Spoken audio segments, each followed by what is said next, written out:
Hello, my name is Dennis Daly, and I am an interviewer for the Public Library of Cincinnati and Hamilton County.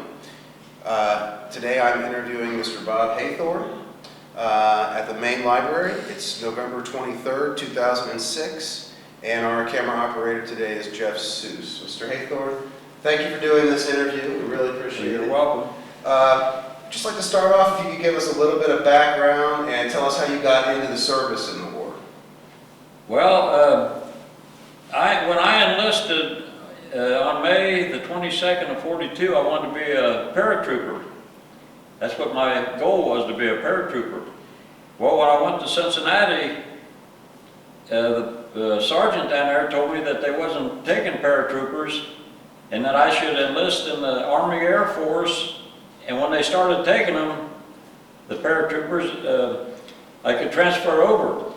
Well, that was a big lie. I tried 5 different times to get out of the Army Air Force to get into paratroopers, and I never could make it. Did they just tell you they had too many people, or? No, I think what they were, yeah, I'm starting to choke up now. There's some water over there. Well, I better not take a cough drop. But I think what they was wanting to do, they was wanting to make an airplane mechanic out of me. Because they tried to talk me into it a couple of times, and I said, no, I'm not being no airplane mechanic. I want to be a paratrooper. So when we originated in Tucson, Arizona at Davis-Monthan Air Force Base, and then we went to Bruning Air Force Base in Bruning, Nebraska, and I never did have no MOS. You know what an MOS is? No. Well, that's something you had to be. You had to have a job. You had to be something. And this captain told me that I didn't have no MOS, and I was going to have to.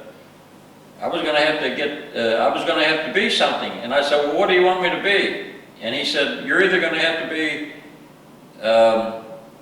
MP or a cook and a baker. I said, well, you're not making no MP out of me. So he said, well, you're going to have to be a cook and baker. I said, okay. So he sent me to Fort Riley, Kansas to cook and baker school. So when I come back to the outfit, we went overseas. I went over there as a damn cook and baker. You ain't allowed to cuss on us, are you? Oh, yeah, absolutely you are. And I went over as a cook and a baker. And I was really teed off. See, that wasn't what I wanted. Right. And Major Fleischer, he knew I was dissatisfied with what I was doing. And you know how they used to send these P-38s over the next day for reconnaissance to get the bombing. Yeah, I can't say that word now. They wanted to see what they did on the bombing. But anyway, they decided they wanted immediate results. So they put these big cameras in. They was about this high, and in between the waist gunner and the tail gunner, to take pictures of the actual bombing. See, then they'd have them immediately, and that's what they wanted. They wanted photographers, volunteer photographers, to do that. So Major Fleischer, he come right to me because he knew I was dissatisfied, and he asked me if I wanted to do that. And I said, oh yeah, that's what I'm looking for, action. I was looking for action. And so I become a photographer gunner. And you know, most people won't believe this, but none of them missions that I was ever on scared me. I never scared on none of them missions. Most people don't believe that, but I never scared. And then I had, I don't know how many missions I flew, because see, you got credit for 2 on some of them, like Poesti. Okay. They give you credit for 2, so I probably flew about 40 missions, but I had credit for 50. Okay. So you actually, you were overseas, you were a cook when you I got went over overseas. as a cook and a baker. Okay. And volunteer. And then you got your chance to get on the. Now, what planes did you? Now, actually, if we could go back, what theater did you go to when you went overseas? What was that again? What country did you go to when you Oh, went Italy. overseas? We went right to Italy. Okay. Yeah.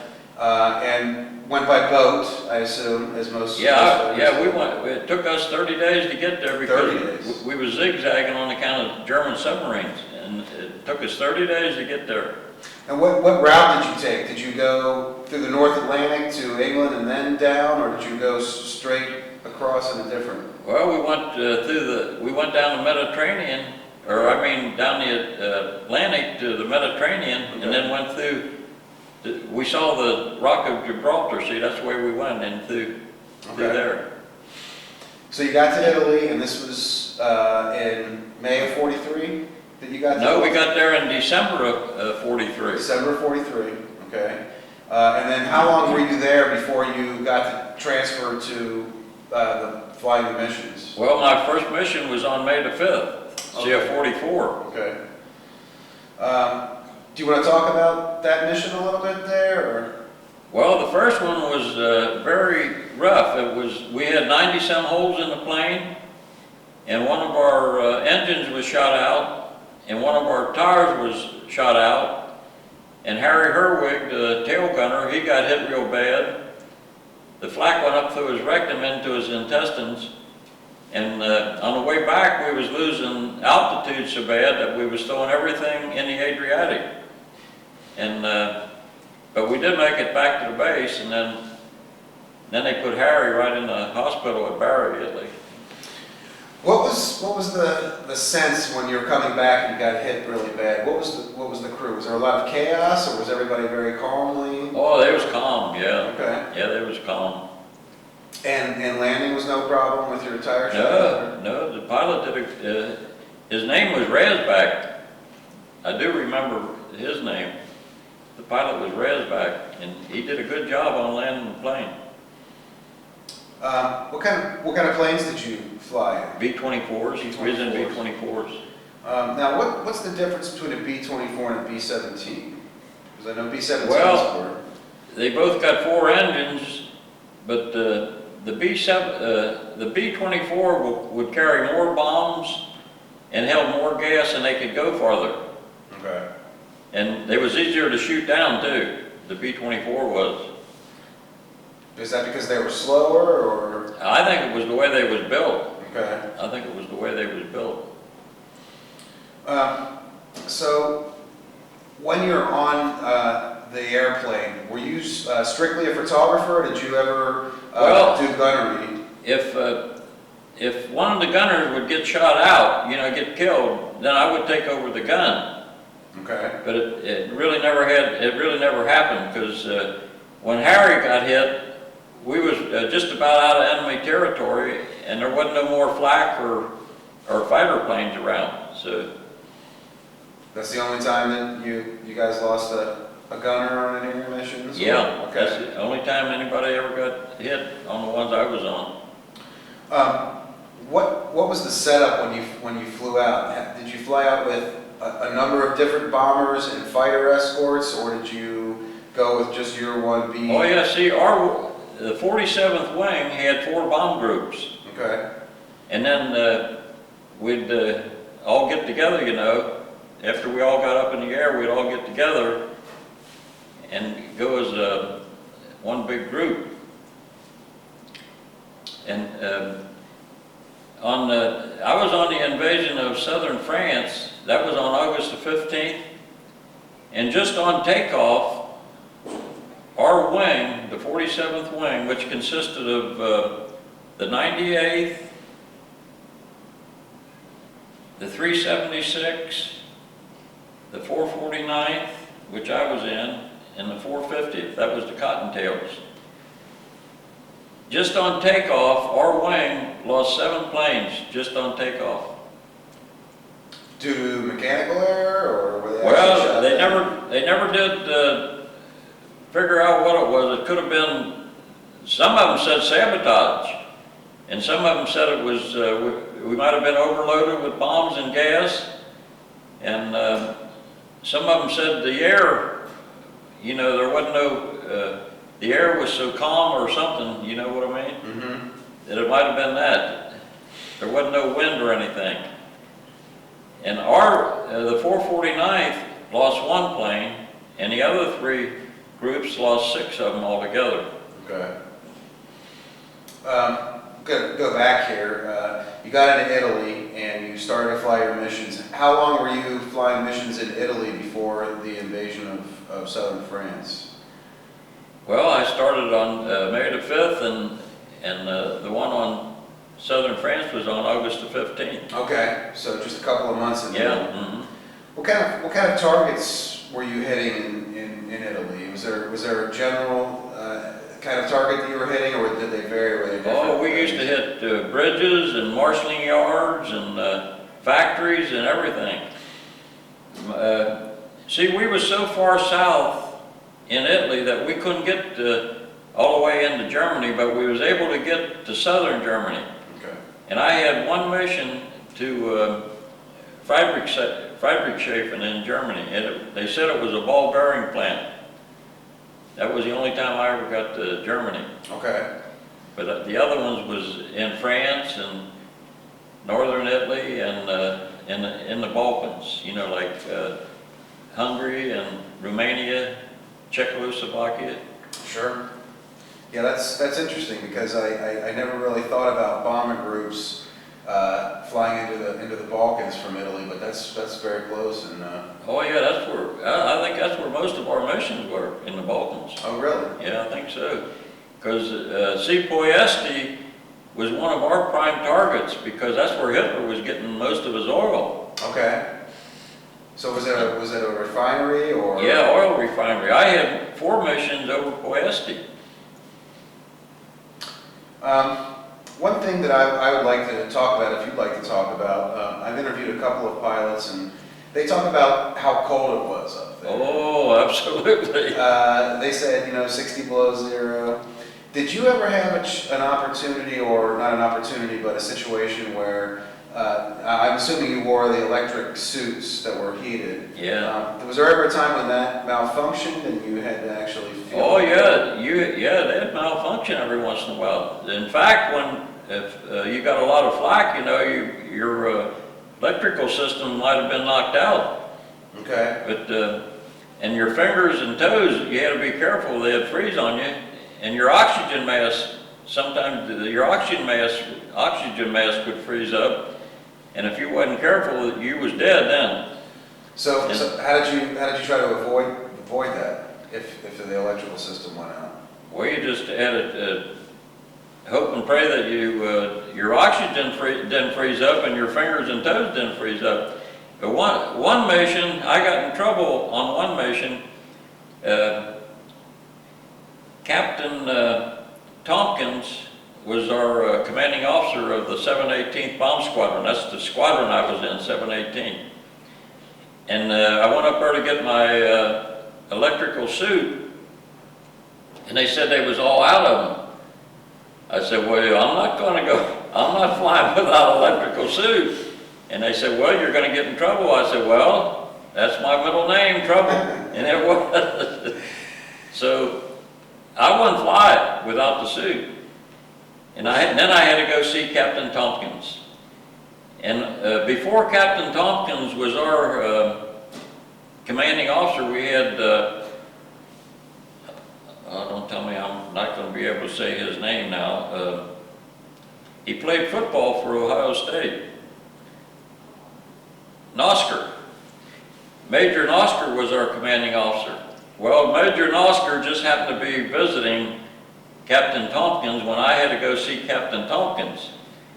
So I just opened the flap of the tent, and man, did they start chewing me out. They said, don't you ever come in this tent without knocking. Well, how the hell are you going to knock on a tent? Boy, they really chewed me out. And I got in trouble, see, for not flying that mission. And I wasn't going to fly without that heated suit. Did you fly that mission? Not that day. I flew afterwards, yeah. What happened to you, if I may ask? He just give me an ass chewing. Okay. You didn't have to pull KP to you or anything? Oh, no, okay. no.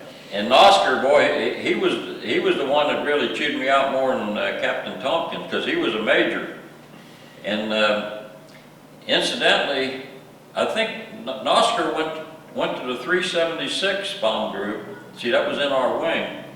And he got killed on takeoff. He was one of them that got killed on takeoff. Was that in the invasion of southern France? Yeah, the invasion of southern France on August the 15th. He got killed on takeoff. You're talking about that the major and captain were in a tent. Could you give a kind of an overview of what the living conditions were like, how your camp was set up, what it looked like, and? Well, we all lived in tents. Okay. Yeah. What sort of area did you set up camp in? Was it near the ocean, or? Really what? Was it near the ocean where your camp was set up? Or? Oh no, we wasn't near the ocean. We was like in an olive grove or something where ours was. Okay. See, they had all four of our squadrons in different areas.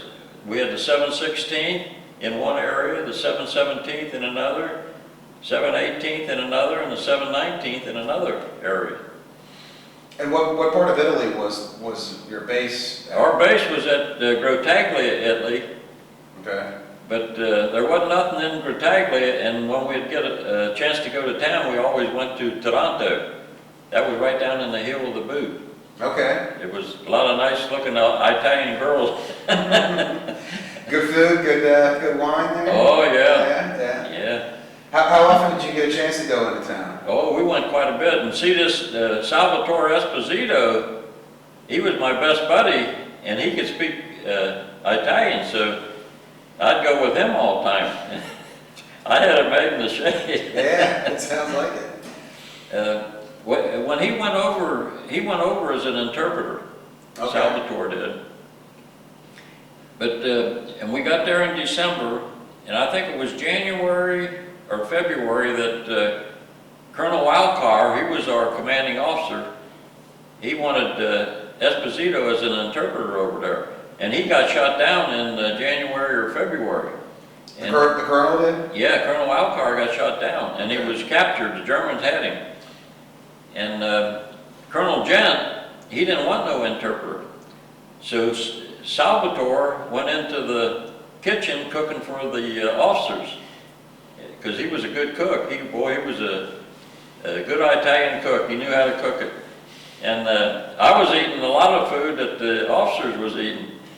Because you were buddies with him? Huh? Because you were buddies with him? He got you the food that he was making? Oh yeah, I was over there with Salvatore, see, and sometimes I'd help him out if he needed, if the officers would have a party.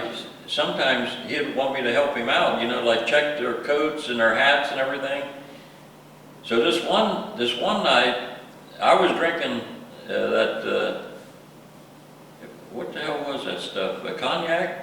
I think I was drinking cognac, and I was checking the officers' coats and their hat. Well, I got pretty well looped up. I think that was before I was flying. Yeah, I think that was before I was flying. In fact, I know it was. And I'm up there. We were sleeping in this old bombed-out hotel then, and this damn major. What was his name? He come up shaking me, waking me up, and he said, you stole my gun. I said, no, I never stole your gun. That's one thing, I wasn't no thief. And he said, well, somebody stole my gun, and he said, I think you stole it. And that son of a gun went through every bit of my foot locker looking for that gun, and he couldn't find it. Do you know what happened? The son of a gun loaned it to another officer and forgot about it. Did he? Yeah. And he never apologized or anything. Really? What the hell was his name? Major... Damn, I can't remember his name now. Oh, well. So, the invasion of southern France, I think that's something that most people don't really know much about. There was D-Day, which happened in June of '44, and then later on in the summer they invaded southern France. What was that invasion like from your perspective? Was it as large, did it look like, as D-Day? Well, I don't think it was as large as D-Day, no, but boy, there was a lot of ships involved, because, you know, when we was flying up there, we could see all these ships down there in the ocean. Okay. And there was a lot of ships that was involved. And see, we'd bomb these bridges before that invasion took place, like the Bar River Bridge, we bombed it. And we bombed Marseille and Toulon. We'd do all that bombing, you know, before that invasion, and it helped them out a lot. Sure. So you were in the first wave before the troops actually hit the beach. Oh yeah, You guys went over and how many now? This is another thing that I've run across where pilots will talk about when they flew on D-Day. Some of the pilots there flew 3 or 4 missions that day. Did you just fly one mission on the day of the Yeah, we invasion? just flew one mission. Okay.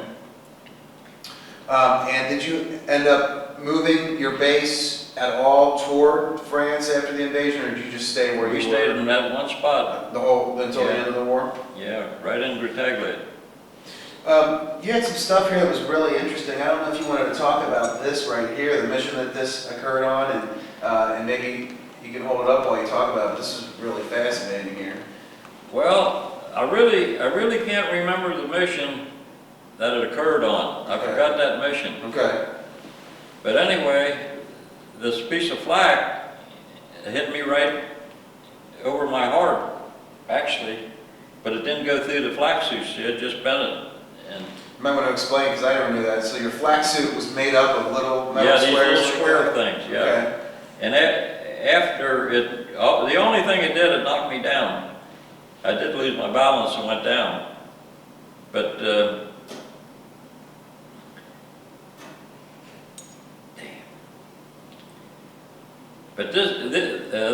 these flak suits are made up of these little squares, and I dug this one out of the flak suit, the one that hit. So. And found a piece of flak? Yeah, the flak was right in there too. So that little thing right there knocked you down? Yeah. Wow, it must have been. Oh, it was probably half spent, because like I told you, that first casualty that I can remember, it went right through his flak suit, and he got hit in the same identical spot. And that killed him, right? Oh yeah, he was killed from that. Mm-hmm.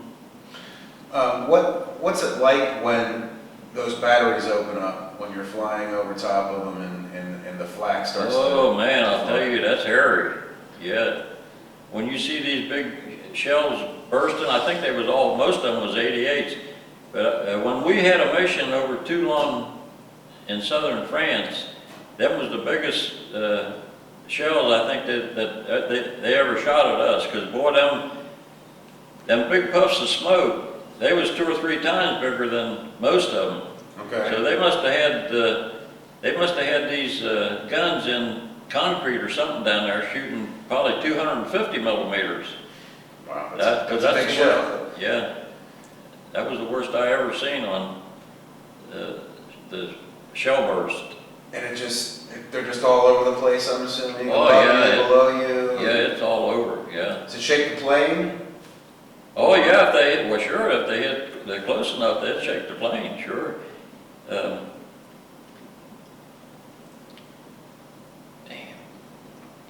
I was going to say something, then I forgot it. The Poyesti oil fields, when we'd go on a mission over there, they'd report at least 500 guns, and there was a lot of fighters too, see. German fighters? Oh yeah. Okay. Yeah, well, some of them might have been Romanian okay. too. Yeah, that's where it was, over Right. Romania, Poyesti, Romania. But anyway, when they reported 500 anti-aircraft guns, but I talked to officers later on after them missions, and they said there was more like 1,000, because Hitler had that well protected. Was that an area where a lot of Allied planes got shot down? Oh yeah. There's a lot over the oil fields there. Did you ever see planes go down, get shot? Oh yeah, not over Poyesti, but yeah, I saw planes and see that one over Orbitella. I got a picture of that one going down. You know, that I showed you there. Mm-hmm. But on another mission, and I can't remember what mission that was. You know what a Ju-88 looks like? No. It's a twin-engine German fighter. Okay. and he went right under our formation and pulled up on the other side, and there was a P-47. He flew right in front of this P-47, and he shot him out of the air. The P-47 got the German? Yeah, he got the Ju-88. Now see, it happened so fast. I had my K4 camera, but it happened so fast I couldn't even get a picture of it. Oh, really? Boy, that'd have been a good picture to see. That's interesting because from what I've read and have understood, by 44, I always thought that the German Air Force was sort of almost negligible. That's right. But there were actually fighters still coming up. Well, there was still a few fighters, but not like it was. Right. Because when them P-51 Mustangs, when they come out, they're the ones that really took care of the German Air Force more than any of them, I think. Mm-hmm. You know the Tuskegee Airmen? Yeah. They protected us, the Tuskegee Oh, Airmen. you flew with the Tuskegee Oh, Airmen? yeah. Oh, Yeah, wow. that was our escort sometime. Really? Yeah. Yeah, I know they did a great job. Yeah, and you know what Herman Goring said when, see the P-47s and the P-38s, they couldn't go all the way to Berlin. But when the P-51s come over there, they could go all the way to Berlin as escort. You know what Herman Goring said when he saw them P-51s over Berlin? He said, we lost the war. Yeah, that's true. Yeah, because he knew then that the bombers had... Yeah, they just about eliminated the German Air Force. And that's, later on, that's why he only got one credit for over Poiesti, because the German Air Force was practically knocked out. Okay. In the beginning, they'd give you 2 missions, but later on, they'd only give you 1 over Poiesti. Just because of the danger level? Yeah, mm-hmm. What about the anti-aircraft batteries? Did those ever get taken out, or were they pretty much functioning the whole time? Well, the anti-aircraft, yeah, you still had to contend with that, but it wasn't, you know, like them German fighters. So there were never missions by the Air Corps to try to knock out the batteries, or were there? Oh yeah, they'd Okay. knock some of them out too, yeah. Now, what did they use to try to get those? Bombers, or did they try to use the fighter planes? Well, I think the fighter planes, like when the P-51s was going back, you know, they run into these anti-aircraft things in the fighter bases, and they'd strafe the fields if there was any planes there, and they'd knock those anti-aircraft batteries out too on the way back to their base. Okay. Yeah, it's fascinating. I think that probably the biggest contribution that the Americans had in the European theater was the Air Force, the bombings. I think so too. And I always give the fighter pilots credit for doing more than anything in that war. Sure. Yeah. They protected you guys, and That's right. a lot of times did some freelancing on their way back, strafing the whatever they saw on the way back. You know, when these P-51s first come out in early '44, this one P-51, there was the Italians had an old dirigible hangar there or something, but there wasn't nothing there but the structure, you know. Mm-hmm. And this P-51 pilot, he was going to fly over our base and get the gunners and the pilots. You know, they were going to show them what a P-51 looked like. Mm-hmm. And he was flying so low and so fast, he didn't see that hangar, and he went right through that structure. Did he? Yeah. Did he make it out of that? Oh no, my, he didn't even know what hit him. See, I was before I started flying. Okay. That was in early '44.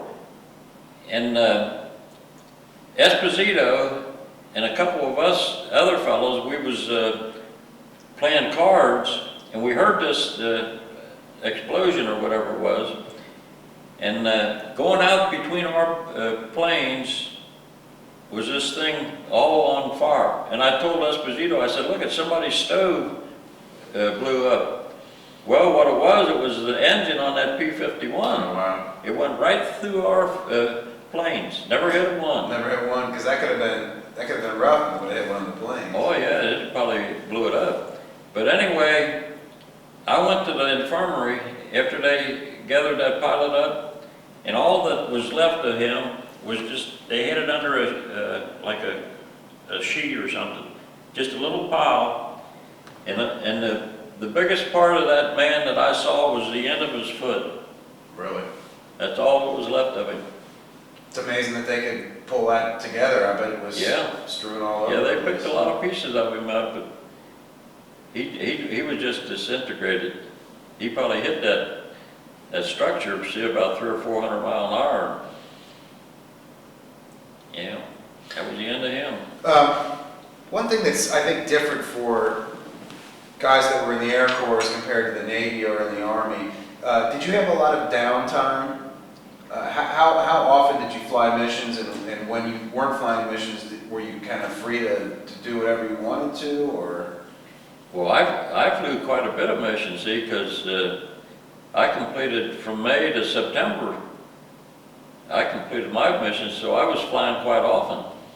And Couple of times a week, or maybe even more oh often? yeah, probably Okay. more than that even. A couple of things I'd like to ask. Do you remember getting the news about D-Day? Do you remember how that happened when you were on your base? What About D-Day? Did somebody, was there an announcement that the invasion of Oh, France yeah. had happened sort of over the yeah, we loudspeakers? knew. Yeah, we knew all about that. Yeah, you know when that was? Yeah, June 6th, That's 1944. That was Absolutely. June the 6th. Yeah. And another one that I'd like to ask about, do you remember how you found out about President Roosevelt passing? Oh yeah.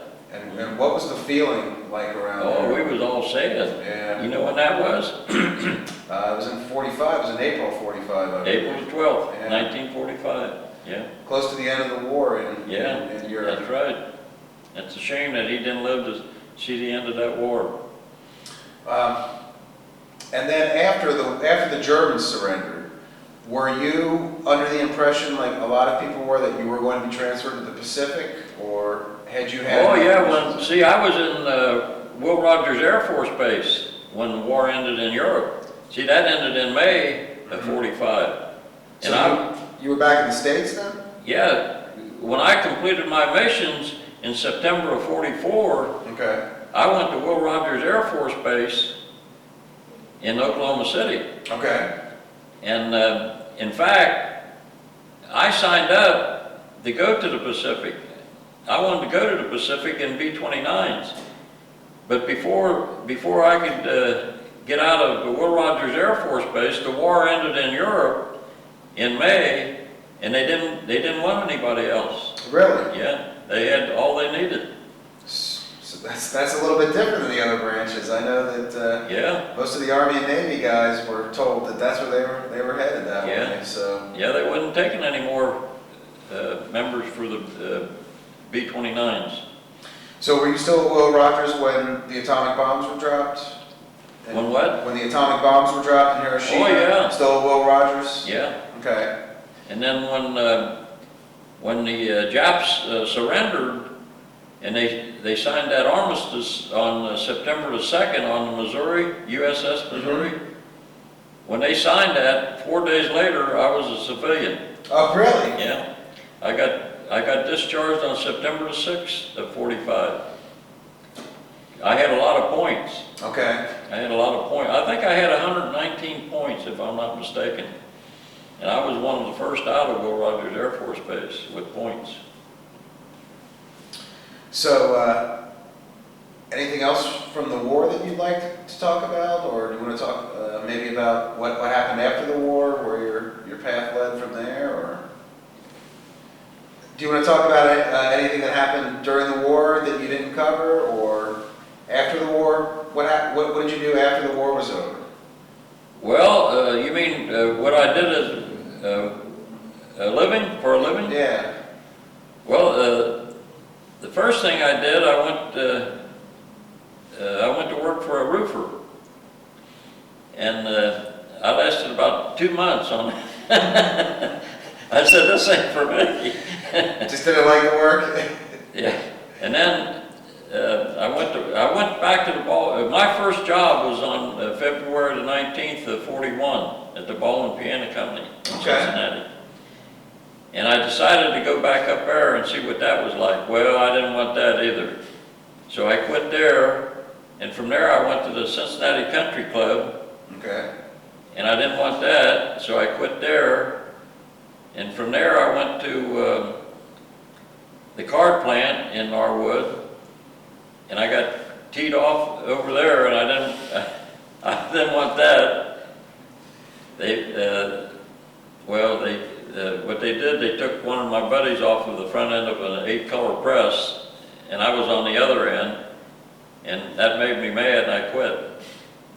And from there I went to Streetman Bakery, and there was a lot of good-looking women down there, but I didn't want that either. So I quit there. I was really getting ready to go to Ford's. They said they was going to call me at Ford's.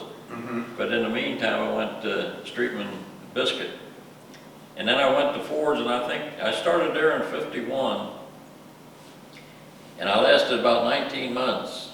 The first job I had out there, I liked it. I was making parts for B-36. Okay. But then when the B-36 become obsolete, the B-52 made the B-36 obsolete. And they took me off of this job and put me in heat treat, and I didn't want that, so I quit there and went on the railroad. Okay. And that was where I wanted. I started on May the 4th of '53 on the railroad, and I worked a little over 30 years. Okay. And I retired in, November of '83. I worked a little over 30 years. And when our first bomb group reunion was where we originated, in Tucson, Arizona. And I worked one day in November of '83, and I had to go to the Railroad Retirement Board to get everything straightened out on November the 2nd. And I had to be in Tucson, Arizona on November the 3rd. And I was out there. That was our first bomb group reunion. That would have been your 40th anniversary, right? In '83, that was 40 years after you were first there, right? 40 years what? That was your 40th anniversary for the bomb group. You went there in '43, right? Yes. To Tucson, so. No, we went there in '83. But you originally. Oh yeah, yeah. You know, I never thought of that. That's right. That would have been your 40th anniversary. Yeah, I never thought of that. Yeah, I'm learning things that I never even. And I know you talked to me. This is another question. So you were involved. You kept in touch with reunions, and you said you actually went back over to Europe after. Yeah. See, after our bomb group reunions got started, we was having them every year. We'd alternate from one side of the western part of the Mississippi to the eastern part. That's where we kept doing it. West to east and east to west.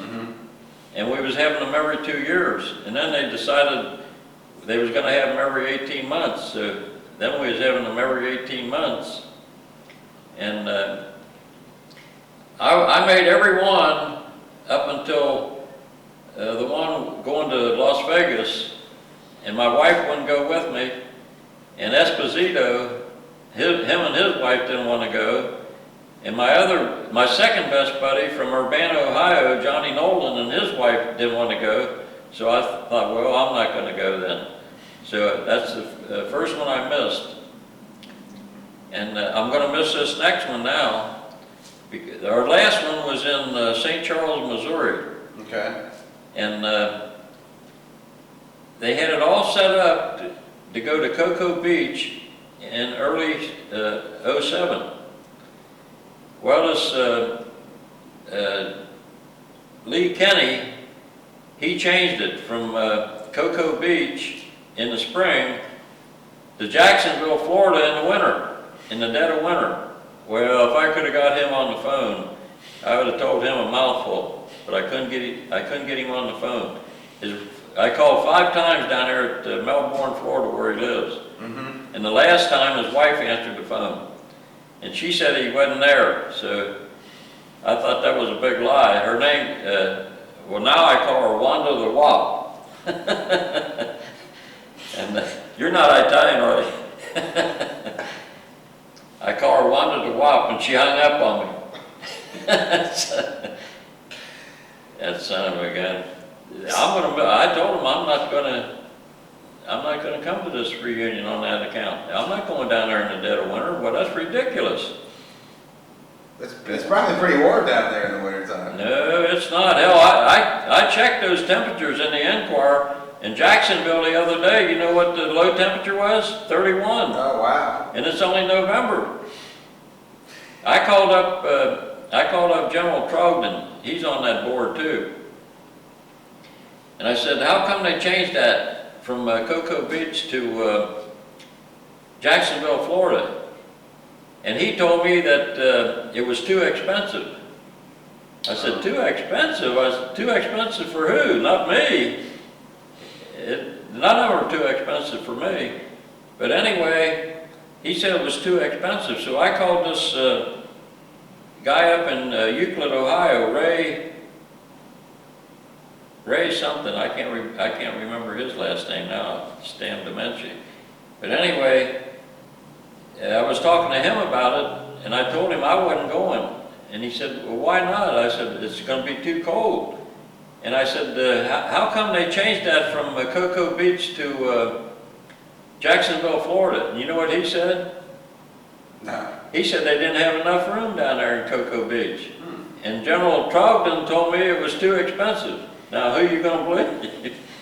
I know why they did that. See this damn Wanda, she's Italian, and she bought a new villa. She bought another villa. She's loaded with dough. She bought a villa over there in Italy. Well, what they're going to do, as soon as this bomb group is over in January, they're going to head for Italy. They want to be over there in the spring. Sure. That's the reason they changed it, I know. So how many guys are left? Are there a lot of guys left? Oh, there's not very many left. Okay. We're dying off like flies. From Albuquerque, New Mexico to Chattanooga, Tennessee, we had a bomb group reunion in Albuquerque, and then the next one was Chattanooga, Tennessee. We lost 30-some members that died. In 2 years? No, it was less than 2 years. Oh, okay. It was only 18 months. Wow. From Chattanooga to St. Charles, Missouri, we lost 57 that died. So we're dying off like flies. That's why it's so important to get these stories down on tape, I think, for future generations. And I always heard there was 1,000 a day of us dying. There's about 4 million left, World War II veterans. And I always heard it was 1,000 a day, but a lot of them say it's 1,500 a day. Yeah, I hear anywhere from 1,500 to 3,000 a day. Is that right? Yeah. Well, is there anything else you'd like to talk about? Anything? What, in terms of the war, what do you think the war did for you? What do you think, did it change your life and make you a different person? Obviously, any kind of combat like that would, but do you have any lessons that you took from the war that you think about, or? Well, not really. I know that it was a good thing we won World War II, because if Hitler would have won it, if he'd have got the atomic bomb before we did, we'd have been in big trouble. Sure. And we'd all been speaking German. That's what one of them Frenchmen said. I just read this in a paper several months ago, that Frenchman said if it wasn't for the Americans, they'd be speaking German. So true. Yeah, that's right. Well, sir, thank you very much for sharing your stories with us. You're welcome. Thank you for My your service pleasure. to the country. Well, thank you for thanking me. We really appreciate it. You guys did the world an incredible service. At the Veterans Day program 2 weeks ago, the person who was introducing World War II veterans said it best. You saved the world, and we really appreciate that. So, well, I was just a small, tiny bit of it. every bit was extremely important. So I always give credit to those fighter pilots myself. Sure. And oh, incidentally, every once in a while I go to lunch with John Lear. He was one of them. Yeah, John's. You know John? We've had him down before. We're going to interview John. Yeah, so. You had him down already? We've had him down to speak. We haven't had him down a chance to interview him, but we definitely. Well, see, this buddy of mine, Ray Hughes from Woosty Chevrolet, he's a general manager out there. He was in the Vietnam conflict, but I don't think he saw action. And he's a good friend of John Lear's. Mm-hmm. And one day we all got together, John Lear and Ray and another fellow, John Richmond he's from New Richmond. We went to lunch together. And Ray said we was going to do it again eventually, but so far he hasn't done it the second time. Okay.